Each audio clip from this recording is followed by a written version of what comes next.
자리에 나오신 여러분들을 환영하고 또 축복합니다. 많은 분들이 아마 휴가를 가신 것 같아요. 저희 아파트에도 주차하기가 쉽지 않은데 주차 장소가 텅텅 비었어요. 그래서 이 더운 날 고생하러 많이들 떠났구나라는 생각이 들었습니다. 늘 시원하게 에어컨이 있는 이 교회, 이 기도의 터전에서 하나님의 말씀으로 여러분들의 영혼의 갈증을 채우시고, 또 오늘 이 시간 우리를 향한 하나님의 놀라운 뜻과 은혜를 얼음 냉수와 같이 경험하고 누리는 여러분 되시기를 주님 이름으로 축복합니다. 특별히 오늘 이 시간 우리가 기도하고 부르짖어야 할 기도의 내용들이 많습니다. 우리 아이들 성경학교 수련회를 앞두고 있고요. 우리 교회에 또 아파서 질병을 또 치유하면서 병원에서 선하신 하나님, 치유하시는 하나님을 구하는 우리 환우들이 많습니다. 오늘 우리가 깨어서 기도할 때 우리의 마음의 소원뿐만 아니라 우리의 교회에 맡긴 그 사명도 잘 감당하고, 특별히 고통 속에 있는 자들이 우리의 중보의 기도를 통하여 하나님의 위로를 경험하는 귀한 밤이 될 줄로 믿습니다.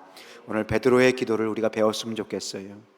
실패한 베드로, 그리고 물에 빠진 베드로가 하나님의 은혜로 어떻게 건짐을 받았는지, 그 기도를 하나님께서 어떻게 사용하시고 베드로의 기도가 나오기까지 예수님께서 베드로를 어떻게 중보하셨고 베드로를 위해서 기도하셨는지를 오늘 말씀을 통해서 깨달을 수 있게 됩니다. 오늘 본문의 내용은요, 예수님께서 광야에서 5,000명을 먹이신 사건이 있어요. 오병이어죠, 그죠? 물고기 2마리와 보리떡 5개로 몇 명을 먹이셨어요?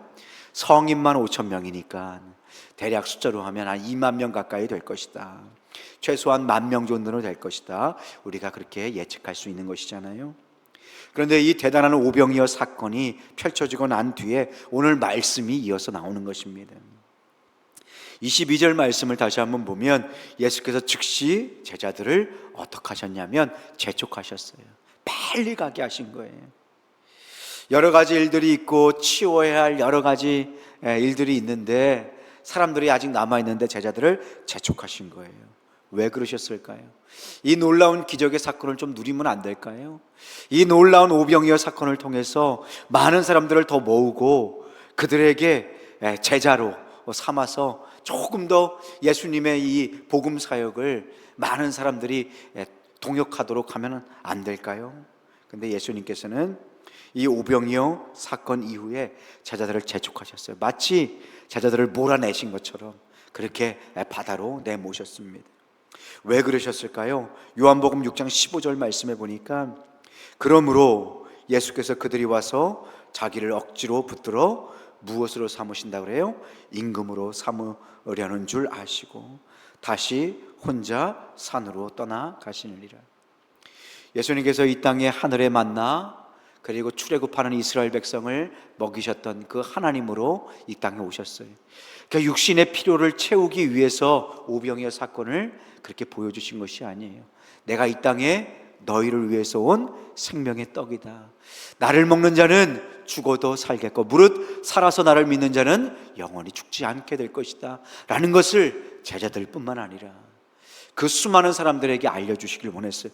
그런데 이 떡을 먹고 빵을 먹고 예수님을 어떻게 했어요? 오해했어요. 야, 이 예수님이라면 우리가 로마를 물리치고 우리나라가 이렇게 강대국이 될 것이다. 예수님을 무엇으로 삼으려고 했어요? 육신의 임금으로 삼으려고 했어요. 이 제자들은 더욱이 어떻게 되었을까요?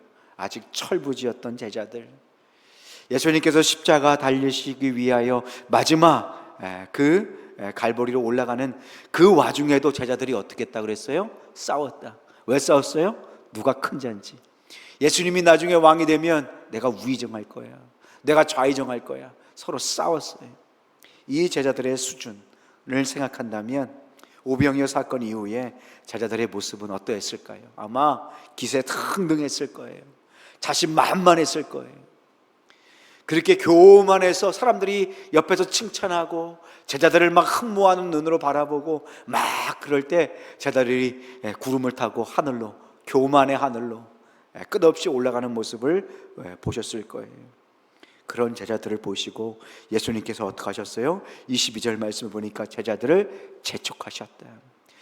그 나쁜 물이 들지 않도록, 바람에 마음에 헛바람이 들어가지 않도록 재촉하셨어요. 그래서 우리는 여기서 베드로의 기도를 통해서 첫 번째 우리가 알 수 있는 기도의 능력이 있습니다. 그것은 예수님은 제자들을 재촉하셔서 기도의 자리로 내모셨어요. 여러분들, 예수님께서 제자들을 어디로 내모셨다고요? 기도하는 자리. 그곳이 어디예요? 바다 한복판으로 보내시는 거예요. 교만의 자리에서, 높아지는 자리에서, 헛바람 들고 헛된 것을 추구하는 자리에서 어디로요? 기도의 자리로 재촉하여서 내모신 거예요. 오늘 말씀의 배경을 보면요, 제자들이 굳이 그 밤에 배를 타고 갈 필요가 없었어요. 제자들이 낮이 되면 걸어서 갈 수 있는 곳이었어요. 그것이 바로 가버나움이라는 곳이에요. 그런데 예수님께서는 목적을 가지고 제자들에게 기도하기 위해서, 제자들이 기도하는 자리에 서도록 제자들을 보내신 거예요. 오늘 이 시간 예수님께서 우리를 이 자리, 기도의 자리에 불러주신 줄로 믿으시길 바랍니다. 하나님께서 제자들을 재촉하신 것처럼 여러분들, 금요일 밤에 얼마나 갈 곳도 많고 누릴 것도 많고 얼마나 또 쉬고 싶으세요. 금요일 날 일주일 내내 치열하게 삶의 현장에서 일하시다가, 안 믿는 사람들은 금요일 날 불금이라고 하잖아요. 옛날 말이긴 하는데 요즘은 또 그런 말 써요? 여기는 청년들이라 가지고 여기 조금 약간 올드하고, 고등부는 요즘 불금이란 말 안 쓰지? 안 쓴대. 우리가 나이가 들은 거야, 은성아, 그지? 불금이라는 거 안 쓰죠? 써요? 안 쓴대, 안 쓰. 확실히 안 쓴대. 그러니까 세상 사람들은 오늘 부어라, 마셔라, 그래서 주님을 섬기잖아요. 술주자 주님을 섬기는데 우리는 여기서 하나님을 섬기기 위해서 예배하잖아요. 그래서 사랑하는 자들에게 예수님께서는 어떻게 하십니까? 기도의 자리로, 그리고 기도할 수 있는 마음을 주시는 거예요. 사람들은 그 떡과 물고기를 먹고 예수님을 억지로 붙들어서 임금을 삼으려고 했습니다. 마치 마태복음 4장에 나오는 사단이 예수님을 시험했던 것처럼, 내 앞에 경배하면 세상 만국을 너에게 줄 것이다, 네가 왕이 될 것이다. 무엇이에요? 예수님은 지금 똑같은 시험 앞에 서 계신 것입니다. 무엇입니까? 십자가 없는 영광, 십자가 없는, 희생 없는 영광을 가져라 라는 사단의 그 유혹을 동일하게 사람들로부터 이렇게 겪는 것을 보게 됩니다. 여러분들, 원수는 광야에서만 있지 않습니다. 우리가 때로는 은혜 받는 자리, 우리가 성공한 자리, 때로 하나님께서 우리를 높여주신 자리가 바로 사단이 역사하는 자리이기도 한다라는 것이에요. 그래서 우리는요, 잘 될수록 하나님의 엎드려 겸손하게 기도해야 될 줄로 믿으시길 바랍니다. 힘들고 어려울 때 당연히 기도해야지요. 그런데 평안하다 할 때 여러분들, 기도의 자리를 오히려 사수하며 예수님이 제자들을 보내신 것처럼 예수님의 말씀을 따라서 기도의 자리에, 생명의 자리에 엎드려 기도하는 여러분 되시기를 주님의 이름으로 축복합니다. 그래서 기도의 자리가 생명의 자리입니다. 기도할 때 우리의 영혼이 망가지지 않아요. 사단의 유혹으로부터 우리가 승리할 수 있게 되는 것입니다. 그래서 오늘 이 시간도 우리가 겸손히 주님 앞에 우리의 면류관을 드리며 기도하기를 원합니다. 여러분들, 우리가 성공할 때, 좋은 대학 들어갈 때, 원하는 직장에 들어갈 때, 때는 하나님께서 영광의 자리에 서게 하실 때, 사람들이 박수와 갈채를 보낼 때, 오히려 그 자리에서 벗어나서 주님 앞에 겸손하게 엎드려 기도하는 지혜자들이 되어야 될 줄로 믿습니다. 제자들도 똑같은 시험 가운데 빠졌어요. 마가복음 6장 52절 말씀에 보면 제자들의 문제는 무엇이냐면, 그들이 떡 떼던 일을 깨닫지 못하고 도리어 그의 마음이 어떻게 됐대요? 둔하여졌. 사람들의 칭찬과 박수 소리 때문에 마음이 붕 뜬 거예요. 교만해진 거예요. 예수님께서 왜 일을 행하셨는지, 왜 오병이어를 통해서 그 생명의 떡 되신 주님을 보여주시고 싶어 하는데 제자들은 마음이 둔해서 보지 못한 거예요. 영적으로 둔해졌던 것이죠. 보세요. 예수님께서 오병이어 기적을 일으켜 하셨을 때 누구의 손을 통해서 그 음식을 나누어 주게 했어요? 제자들을 통했어요. 여러분들 보세요. 제자들은요, 그 놀라운 현장의 목격자였어요. 그리고 뿐만 아니라 예수님께서 주시는 그 떡과 물고기를 받아서 사람들에게 나누어 줬어요. 나누어 줄 때 부족함 없이 12강조리가 남도록 하나님께서 은혜를 주셨어요. 보세요. 놀랍고 무서운 말씀이에요. 은혜를 실제로 두 손으로 만져놓고 은혜를 깨닫지 못하는 거예요. 기적을 나눠 주어도 기적의 주인을 알아보지 못하는 어리석음. 뭐라 그랬어요? 마음의 우둔함. 늘 교회 안에서도요, 평생을 예배하고 봉사한다 할지라도요, 하나님을 인격적으로 만나지 못하고 경험하지 못하고 예수님을 제대로 만나보지 못한 사람들이 있다라는 것이에요. 이것이 가장 큰 비극 아닙니까? 오늘 이 밤 우리 예수님께서 제자들을 기도의 자리로 보내시고 그 오병이어 기적을 일으키신 예수님께서 어떠한 분이신지를 그 기도의 자리에서 깨닫게 하신 것처럼 오늘도 우리의 기도의 자리에서 주님을 인격적으로 만나고 주님의 뜻하신 그 놀라운 하늘의 영광과 가르침을 깨닫는 여러분 되시기를 주님의 이름으로 축복합니다. 그래서 예수님께서는 제자들을 기도의 자리로 재촉하여서 내모신 거예요. 두 번째, 그래서 베드로의 기도는 무엇입니까?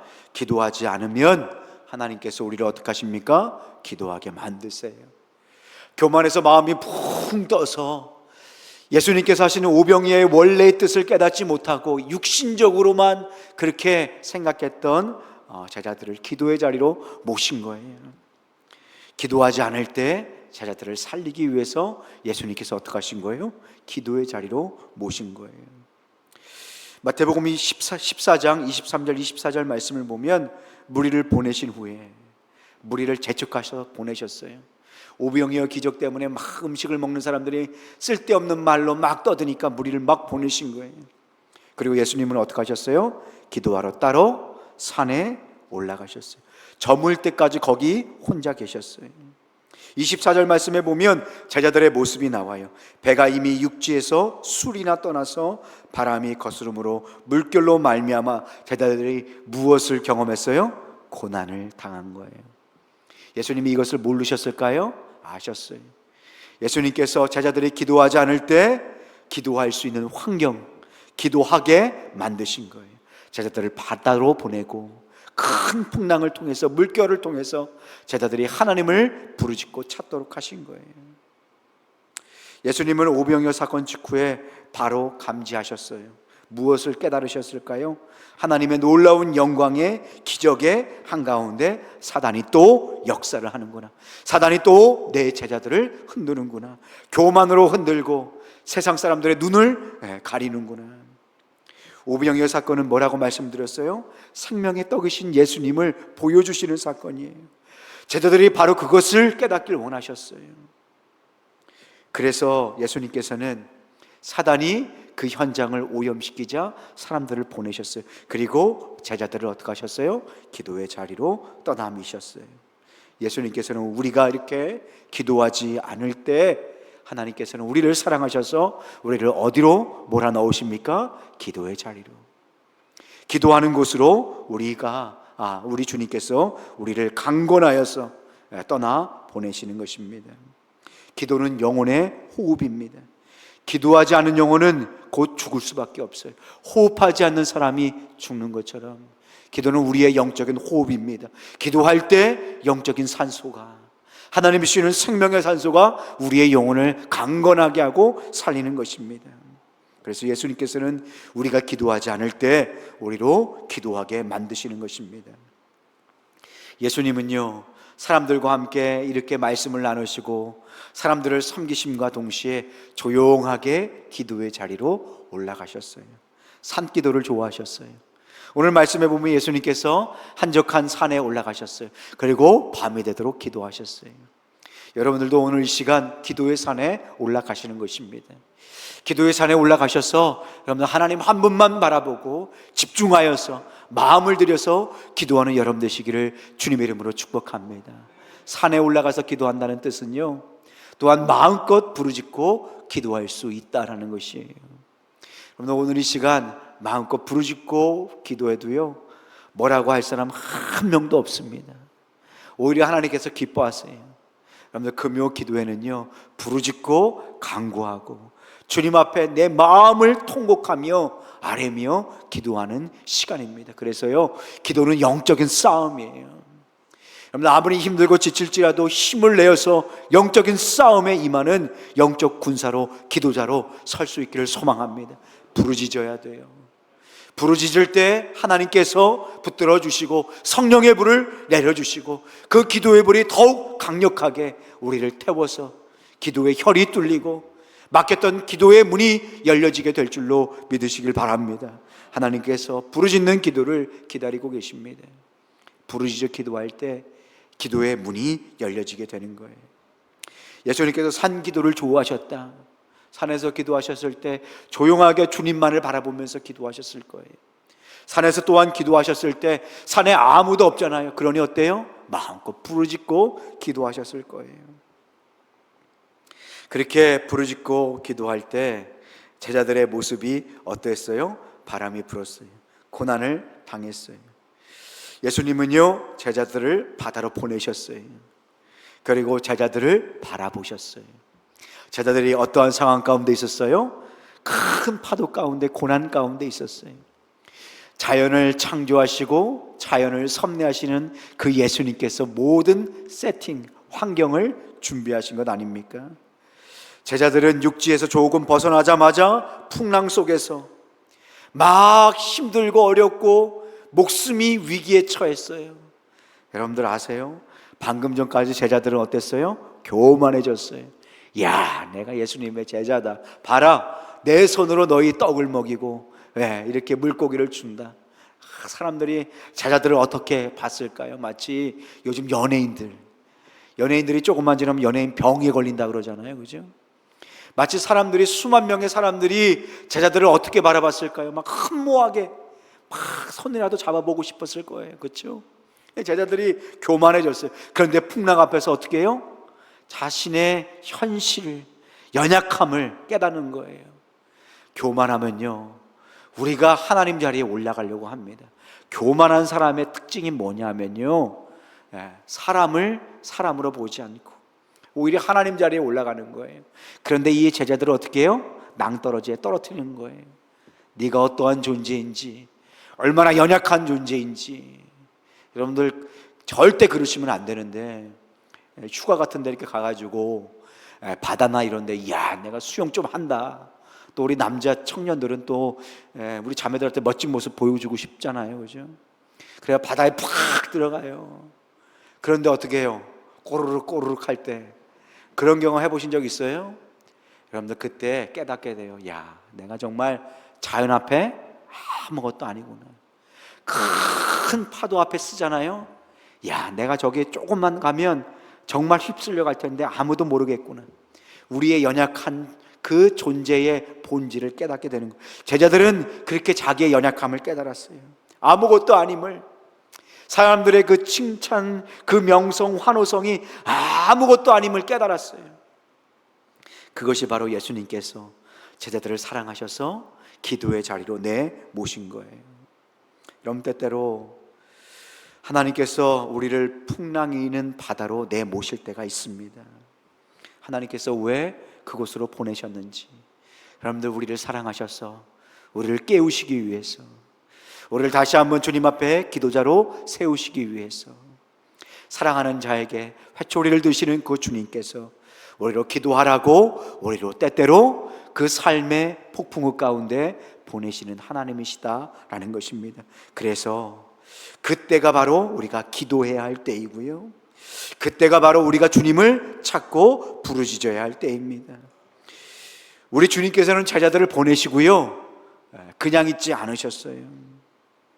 그것을 우리가 어떻게 알 수 있냐? 마태복음 14장 25절 26절 보면요, 밤 사경이라는 것은 새벽 3시에서 6시 사이예요. 예수께서 바다 위로 걸어오시니 26절 말씀에 보니까 제자들이 그 모습을 보고 놀라 유령이라 하며 무서워서 소리를 질렀어요. 그런데 이 놀라운 말씀에서 마가복음은 이렇게 기록하고 있습니다. 마가복음 6장 48절 말씀이에요. 마가복음 6장 48절 말씀 우리 함께 한번 읽어볼까요? 시작. 바람이 거스름으로 제자들이 힘겹게 노젓는 것을 보시고 밤 사경쯤에 바다 위로 걸어서 그들에게 오사. 아멘. 예수님께서 막 걸어오셨잖아요, 그죠? 창조주 하나님께서 바다 위 걸어오는 게 뭐가 대수시겠어요, 그죠? 막 걸어오시는데 예수님께서 산에 기도하러 올라가셨고 제자들은 바다로 보내셨어요.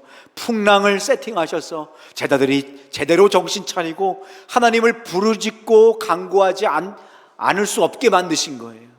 기도할 수밖에 없는 상황 가운데 내모신 거예요. 그런데 기도하는 예수님께서는요, 기도하시면서 누구를 위해서 기도하셨을까요? 오늘 말씀이에요. 힘겹게 노젓는 것을 어떻게 하셨대요? 보셨다. 이렇게 보셨다라는 것은 사실 산에 있을 때 보신 거예요.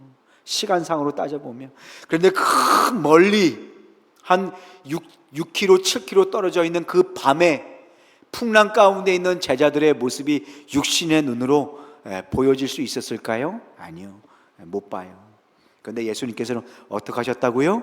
그 풍랑을 뚫고 어둠을 뚫고 아무리 멀리 있을지라도 예수님께서는 제자들을 어떻게 하셨다고요? 보셨다, 바라보고 계셨다라는 것입니다. 사랑하는 성도 여러분, 때때로 우리가 풍랑 속에서 정말 혼자 있는 것 같이 우리가 힘겹게 노를 젓는 그 밤에 예수님께서 사랑의 눈으로 우리를 바라보시고 우리를 위해서 다가오시는 예수님이신 줄로 믿으시길 바랍니다. 말씀을 통하여 우리에게 보여주시는 거예요. 그 산에서 기도하시면서 제자들을 위해서 간구하시면서 제자들을 어떻게 하신 거예요? 바라보신 거예요. 가장 최적의 때 제자들이 막 부르짖고 살려달라고 목이 쉬도록 아마 부르짖었을 거예요. 살려달라고, 예수님 어디 계세요? 막 부르짖었을 거예요. 왜냐하면 산에 있는 걸 아마 제자들은 알았을 거예요, 그렇죠? 예수님의 평소 습관을 알고 예수님께서 제자들을 바다로 보내신 다음에 어디로 가는지 아마 쳐다봤을 거 아니에요. 산에서 아마 기도하실 거다.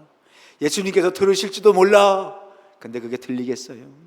그런데 예수님께서는 그 와중에 그 어려움 속에서도 제자들을 바라보고 계셨어요. 오늘 이 시간 기도할 때 우리가 기도하는 것을 보시고 우리가 힘겹게 노를 저 폭풍 속에서 고통받는 것을 바라보고 계시는 그 예수님을 의지하였어 그 예수님의 마음을 알며 여러분들 기도할 수 있기를 주님의 이름으로 축복합니다. 예수님은 우리를 보십니다.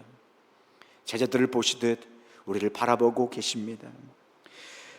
베드로의 기도 세 번째는요, 예수님은 그래서 우리를 위해서 기도의 산에 오르셨습니다. 예수님은 제자들을 위해서 기도의 산에 올라가셨어요. 마태복음 14장 25절 말씀이에요. 밤사경에 예수께서 바다 위로 걸어서 제자들에게 오시니 기도한 뒤에 어떻게 하셨어요? 찾아오셨어요. 산에 오르신 예수님은 기도하셨어요. 무엇을 위해서 기도하셨을까요? 누구를 위해서 기도하셨을까요? 제자들을 보내시고 제자들을 위해서 기도하신 거예요. 여러분들 이 긴 시간, 아까 전에도 말씀드렸잖아요. 예수님께서 기도의 현장 가운데 그 산속에서 누구를 보셨어요? 풍랑 속에서, 고통 속에서, 절망 속에서 살려달라는 제자들을 바라보신 거예요. 예수님은 그 산속에서 제자들을 위해서 기도하셨어요. 중보하셨어요. 이 말씀을 우리가 또 어떤 말씀을 통해서 해석할 수 있냐면 누가복음 22장 31절 32절 말씀에 보면 예수님께서 무엇을 위해서 기도하셨는지를 우리가 또 깨닫게 돼요. 시몬아 시몬아 보라 사탄이 너희를 밀가부르듯 하려고. 오병이의 현장 속에서도 사단이 역사했잖아요. 제자들을 교만하게 하고 예수님이 무엇을 위해서 오셨는지를 잃어버리고 착각하게 만들었잖아요. 요구하였대요. 사단이 그렇게 제자들을 쓰러뜨리기 위해서 온갖 가진 수수를 다 버린 거예요. 그러나 예수님께서 어떻게 하셨대요? 내가 너를 위하여 내 믿음이 떨어지지 않기를 어떻게 하셨대요? 기도하셨대요. 이 말씀을 언제 하셨냐면요, 예수님께서 골고다 언덕에, 예수님께서 그 기도의 자리에 올라가셨을 때, 겟세마네 언덕에 가시기 그 직전에 제자들에게 이 말씀을 하신 거예요. 시몬아, 네가 조금 있으면 날 팔 거야. 그래서 내가 너를 위해서 기도한다. 네 믿음이 떨어지지 않기를 내가 기도해. 그래서 네가 돌아선 후에 많은 사람을 살리게 될 것이야. 이것이 함께 이루어진 말씀입니다. 시몬아, 시몬아, 2번 부르셨어요. 그리고 내가 너를 위해서 기도한다. 내가 너를 위해서 기도한다 라고 2번이나 말씀해 주십니다. 베드로가 부인하기 직전에 하신 말씀이에요. 넘어질 걸 아시고 미리 기도하신 거예요. 그리고 넘어질지라도 다시 일어서서 믿음으로 걸어가라고 베드로를 위해서 기도하셨던 것입니다. 예수님의 기도는 산속에서부터 시작되었습니다. 제자들은 그 산속에 있는 예수님께서 뭘 하시는지 몰라요. 그런데 그 기도하셨던 예수님께서 어떻게 하세요? 찾아오시는 거예요. 히브리서 7장 25절 말씀입니다. 함께 읽겠습니다. 시작. 그가 항상 살아계셔서 그들을 위하여 간구하심이라. 아멘. 그가 누구세요? 예수님, 성령 하나님. 항상 살아계셔서 그들이 누구예요? 제자들이고, 이 땅의 제자들로 살아가는 누구예요? 여러분들, 여러분들입니다. 그래서 오늘 이 시간 하나님께서, 성령 하나님께서, 예수님께서 우리를 위하여 친히 간구하시고 우리의 기도를 도와주실 줄로 믿으시길 바랍니다. 그래서 우리가 기도는 영적인 전쟁이에요. 예수님께서 지금도 우리를 위해서 기도하고 계시니 우리가 기도를 멈출 수가 없는 것입니다. 여러분들, 오늘 이 시간 영적으로 깨어서 기도로 승리하는 여러분 되시길 소망합니다. 예수님도 기도를 쉬지 않으셨습니다. 우리도 기도를 멈추지 않기를 주님의 이름으로 권면드립니다. 예수님은 끝까지 베드로를 위해서 기도하셨어요. 오늘 이 시간 십자가 보혈을 의지하여서 우리를 위하여 중보하시는 예수님을 의지하여서 우리의 기도의 입술을 크게 열릴 때 하나님께서 응답으로 채워주실 줄로 믿습니다. 그래서 베드로의 기도, 짧지만 강력한 기도예요. 예수님께서 이렇게 중보하시고 가르쳐주시고 기도하도록 그 풍랑 가운데 제자들을 보내셨어요. 그리고 산속에서 제자들을 바라보시고요, 언제 내가 가야 할지를 생각하시고 중보하셨어요. 그때 베드로가 기도를 회복하게 돼요. 짧지만 강력한 베드로의 기도를 우리가 볼 수 있어요. 30절 말씀에 보면요, 예수님께서 베드로가 바람을 보고 무서워 빠져가는지라 소리를 질러, 어떻게 했어요? 소리를 질렀어요. 그 다음에 어떻게 기도했습니까? 주여 나를 구원하소서. 주여 나를 구원하소서. 베드로가 왜 빠졌어요? 여러분들, 물속에 왜 빠졌어요? 예수님이 아니라 뭘 봤대요? 30절에 보니까 바람을 봤대요. 바람을 봤다. 근데 우리에게 여러 가지 산적한 문제가 있습니다. 문제를 묵상하지 마시고요, 문제의 해결자 되시는 그 하나님을 묵상할 수 있는 여러분 되시길 소망합니다. 하나님을 묵상하고 하나님을 바라보십시오. 바람을 바라보면, 풍랑을 바라보면 빠질 수밖에 없어요. 이 영적인 원리를 우리에게 알려주시는 것입니다. 기도는 문제를 묵상하는 시간이 아니에요. 문제를 주님께 맡기고 주님께 내려놓고 주님만을 바라보며 주님을 신뢰하는, 그리고 주님의 손을 붙잡는 시간인 줄로 믿으시길 바랍니다. 베드로는 바람을 보고 풍랑을 보고 빠져들어갔어요. 빠져들어간다는 것이 무엇이에요? 우울한 마음과 감정으로, 낙심과 좌절로 빠져들어가는 거예요. 이것이 은유적인 표현이에요. 예수님께서 보여주는 거예요. 깊은 바다, 깊은 어둠 속으로 빠져들어가는 거예요. 뭘 볼 때요? 문제를 볼 때, 문제만을 볼 때. 그런데 이 베드로는 정신을 차렸어요. 예수님께서 기도하셨잖아요. 사단이 너를 밀가부르듯 요구하였으나 내가 너를 위해서 기도해야 했다. 이때부터 기도하신 것 아닙니까? 근데 물에 빠져가는 그 순간 베드로가 예수님의 그 중보의 기도를 힘입어서 부르짖는 거예요. 주여 나를 구원하소서. 헬라어로는 세 단어예요. 퀴리오스, 주님, 소손, 구원하소서. 나를 구원하소서. 소손, 나를 구원하여 주옵소서. 서론도 없고 찬양도 없고 감사 표현도 없어요. 멋진 신학적인 용어도 하나도 없어요. 물의 입까지 차오를 때 하나님 앞에 살려달라고 나오는 본능, 영적인 본능의 기도였어요. 이 기도에 예수님께서 어떻게 하세요? 즉시, 이 말씀을 보면 즉시라는 단어가 많이 나와요. 즉시 손을 내밀어서 건져주시는 것. 오늘 이 밤 우리가 주님 앞에 베드로처럼 주님 나를 구원하여 주옵소서, 화려한 수식어, 신학적인 용어, 대단한 말들이 아니지만 우리가 그렇게 간절하게 주님을 바라보고 기도할 때 하나님께서 즉시 손을 들어서 우리를 잡으시고 건져내 주실 줄로 믿습니다. 여러분들, 예수님께서 우리를 향하여 지금 손을 펴고 계십니다. 기도의 손을 높이 들어서 주님의 손을 붙잡으셨으면 좋겠어요. 목사님, 저는 기도할 줄 몰라요. 할 말이 5분이면 떨어져요. 여러분들 그렇게 주눅 들지 마시고요. 오늘 시간 여러분들 기도의 문이 열려지고 기도의 혈이 뚫렸으면 좋겠어요. 세리는요, 세리가 어떻게 기도했는지 여러분들 아세요? 누가복음 18장 13절 말씀에 보면 하나님이여 어떻게 여기 서서 불쌍히요, 알려주는 거예요. 여러분들 기도, 하나님 나를 불쌍히 여겨주옵소서. 나는 죄인입니다. 하나님 저는 죄인이에요. 하나님 저를 살려주세요. 불쌍히 여겨주세요. 긍휼히 여겨주세요. 십자가 앞으로 나아갑니다. 그리고 십자가 앞에 강도는 뭐라고 기도했어요? 누가복음 23장 42절 말씀해 보니까 예수여 당신의 나라에 임하실 때 나를 어떻게 하소서 하나님 나를 좀 기억해 주세요. 하나님 저를 아시잖아요. 하나님 나를 기억해 주세요. 주여 한마디도 좋습니다. 아버지도 좋아요. 아버지, 하나님 나의 아버지, 오늘 시간 베드로처럼 주여 나를 구원하여 주옵소서. 풍랑 속에서 하나님께서 어떤 분이 되시는지를, 그리고 내가 얼마나 연약한 존재인지를 비로소 깨달았던 거예요. 여러분들 오늘 말씀 가운데 나온 것처럼 즉시 하나님께서 오늘 부르짖을 때에 우리 가운데 역사해 주시고, 오늘 27절 말씀에 보면 예수님께서 이렇게 말씀하세요. 27절 오늘 말씀 보면 함께 한번 읽어보겠습니다. 시작. 예수께서 즉시 이르시되 안심하라 나니 두려워하지 말라. 아멘. 즉시 이르시되 안심하라, 걱정하지 마라, 나니까 두려워하지 마라. 내가 너를 위해서 왔다.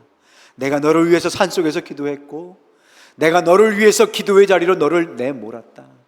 그리고 너의 연약함을 깨닫고 한계를 깨닫고 부르짖고 간구하였다. 내니 두려워하지 말라. 오늘 시간 주님의 음성, 베드로에게 하신 이 음성이 우리에게 들려줄 수 있기를 주님의 이름으로 축복합니다. 여러분들을 향하는 음성입니다. 두려워하지 말라. 두려워하지 말라. 내가 너와 함께 있다. 부르짖고 간구할 때 내가 너를 건져 올릴 것이다. 주의 약속을 붙들고 함께 기도하기를 주님의 이름으로 축복합니다. 오늘 시간 함께 찬양했으면 좋겠어요. 우리 함께 기도해. 오늘 시간 주님 앞에 우리 함께 모두 기도했으면 좋겠습니다. 주님 앞에 나와 무릎 꿇고 풍랑 속에 있는 제자들처럼 풍랑이라는 뱃속에서 인생 앞에서 우리가 무릎을 꿇길 원합니다. 긍휼을 베푸시는 주님, 하늘을 향해서 기도의 두 손을 높이 듭시다. 우리 주님께서 베드로의 손을 잡아주셨듯 오늘 여러분들의 빈 손을, 고통 속에서 떨리는 손을 붙잡아 주실 줄로 믿습니다.